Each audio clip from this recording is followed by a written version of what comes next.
नमस्कार, स्वागत है आपका JJ न्यूज़ में। मैं हूं आपके साथ संगीता।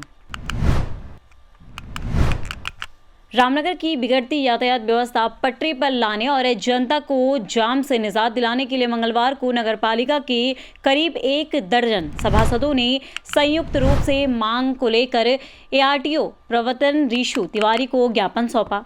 मामले में सभासद तनुज दुर्गापाल ने बताया कि रामनगर की बिगड़ती यातायात व्यवस्था और जाम के कारण आम जनता के साथ स्कूल आने जाने वाले बच्चों को भी परेशानियों का सामना करना पड़ता है। उन्होंने ज्ञापन में कहा कि रामनगर में बड़े वाहनों का बाजार में प्रवेश करने के लिए समय निर्धारित किया जाए और ओवरलोड वाहनों के खिलाफ कार्रवाई करने के साथ ही रामनगर के सरकारी अस्पतालों को जाने वाली सड़क पर बनाए गए मालधन प्राइवेट बस अड्डे को यहां से हटाकर कहीं और शिफ्ट किया जाए।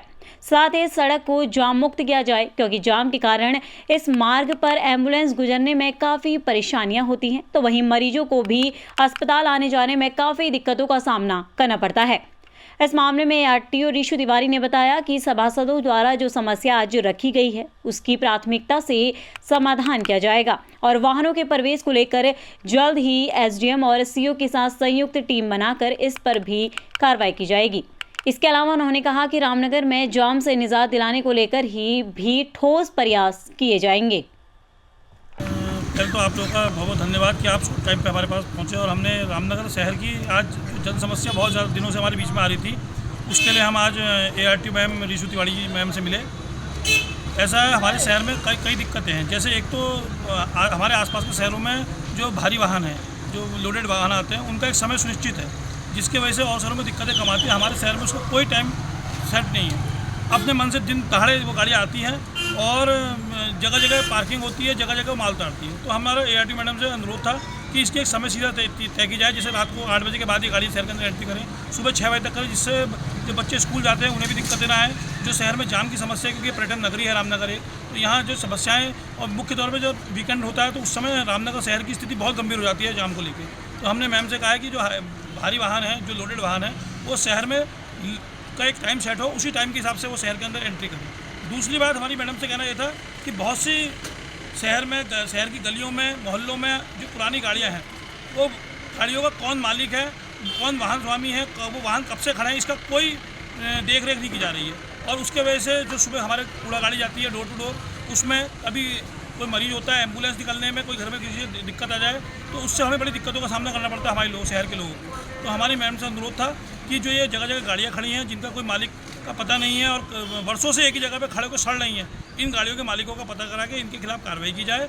और जो मुख्य मैंने आपको बताया कि भारी वाहन, उनका समय सीमा तय की जाए। तीसरा, जो हॉस्पिटल के मुँह पे बिल्कुल गेट पे ही हमने देखा कि मालदन का बस स्टैंड बना हुआ है, जिसके वजह से कई बार क्या होता है कि एम्बुलेंस को हॉस्पिटल जाने में दिक्कत आती है, वहाँ जाम की परिस्थिति बनी रहती है और मरीज किसी के भी घर का हो सकता है, समस्या कभी भी आ सकती है अचानक। तो हमने उनसे कहा कि इस मालदन बस स्टैंड को कहीं भी स्थापित किया जाए, जिससे कि एम्बुलेंस के आने जाने में कोई दिक्कतें ना आए हॉस्पिटल में और किसी को कोई समस्या का सामना ना करना। नगरपालिका के जो सभासद आए थे, उन्होंने अपनी समस्याएं यहाँ पे बताई और ज्ञापन दिया है कि शहर में जो बढ़ते जाम है उस वजह से जो है आम जन मानस को बहुत समस्या हो रही है। स्कूल जाने वाले बच्चों को समस्या हो रही है और छोटी छोटी जो बेसिक हर दिन की जो क्रियाएं हैं उनमें जो बाधा उत्पन्न हो रही है, उस वजह से सबको परेशानी हो रही है। और जो रोड्स में कोने में गाड़ियां खड़ी रहती है, जो कि और लोगों को इनकन्वीनियंस ड्रॉ करते हैं, तो उसलिए वो लोग ज्ञापन लेके आए थे।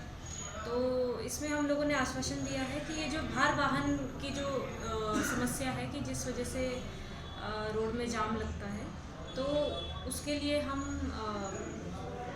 पुलिस विभाग से और SDM सर से मिलके एक जॉइंट हम लोग एक मीटिंग करेंगे, जिसमें हम देखेंगे कि इस समस्या का कैसे समाधान हो सके। जैसे कि आप देखिए कि चालान जो है वो हम बढ़ाते रह रहे हैं लगातार, चाहे वो ई-रिक्शा से रिलेटेड प्रॉब्लम्स हो या अगर कोने में कोई भी गाड़ियाँ खड़ी हैं तो उससे हम चालान बढ़ा रहे हैं और इसका हम जल्द से जल्द कोई ना कोई समाधान निकालेंगे। आपको बता दें कि मंगलवार को नगर पालिका के कई सभासदों ने एकजुट होकर रामनगर ARTO प्रवर्तन ऋषु तिवारी को रामनगर की बिगड़ती यातायात व्यवस्था को पटरी पर लाए जाने को लेकर ज्ञापन दिया। सभासद तनुज दुर्गापाल ने ज्ञापन देते हुए बताया कि आज रामनगर के जो सरकारी अस्पताल है उसके बाद लगातार देखा जा रहा है जो मालधन को जाने वाला बस स्टैंड बनाया गया, उससे अस्पताल को आने वाली एम्बुलेंस व मरीजों को काफ़ी दिक्कतों का सामना करना पड़ता है। तो भाई उन्होंने बताया कि शहर में जो भारी वाहन लगातार प्रवेश कर रहे हैं उनके समय का जो है एक टाइमिंग बनाई जाए, जिस कारण कि बाजार में और मुख्य रोड पर अतिक्रमण की जो दिक्कत हो रही है, जाम की दिक्कत हो रही है, उससे समय निजात मिल सके। और स्कूली बच्चों को खासतौर पर इसका जो है खामियाजा भुगतना पड़ रहा है कि स्कूली बच्चों को भी समय पर ना तो स्कूल जा पा रहे हैं, ना घर पहुंच पा रहे हैं। और इसके साथ ही उन्होंने कहा है कि सड़कों के किनारे वर्षों से गाड़ियां खड़ी हैं जो बिल्कुल धूल भाग रही हैं या पंचर हुए वाहन खड़े, उनके कारण भी काफ़ी दिक्कतों का सामना करना पड़ रहा है। ऐसे वाहन स्वामियों का पता लगाकर उनके खिलाफ कार्रवाई की जाए। तो इस मामले में ARTO प्रवर्तन ऋषि तिवारी ने कहा कि इस मामले को लेकर SDM रामनगर और CO रामनगर से वार्ता कर एक संयुक्त टीम का गठन किया जाएगा और इसके बाद ऐसे वाहन चालकों के खिलाफ कार्रवाई की जाएगी। और साथ ही उन्होंने कहा है कि जो वाहनों की टाइमिंग की जो बात आज सभासदों द्वारा रखी गई है, उन्होंने कहा इसको लेकर भी एक संयुक्त बैठक कर इसका एक प्लान तैयार किया जाएगा। फिलहाल उन्होंने कहा कि रामनगर की यातायात व्यवस्था को लेकर परिवहन विभाग द्वारा ठोस कदम उठाने के साथ ही जो भी यातायात नियमों का उल्लंघन करेगा उसके खिलाफ कड़ी कार्रवाई की जाएगी। रामनगर से राजीव अग्रवाल के साथ cameraman Bunty Arora, JJ news.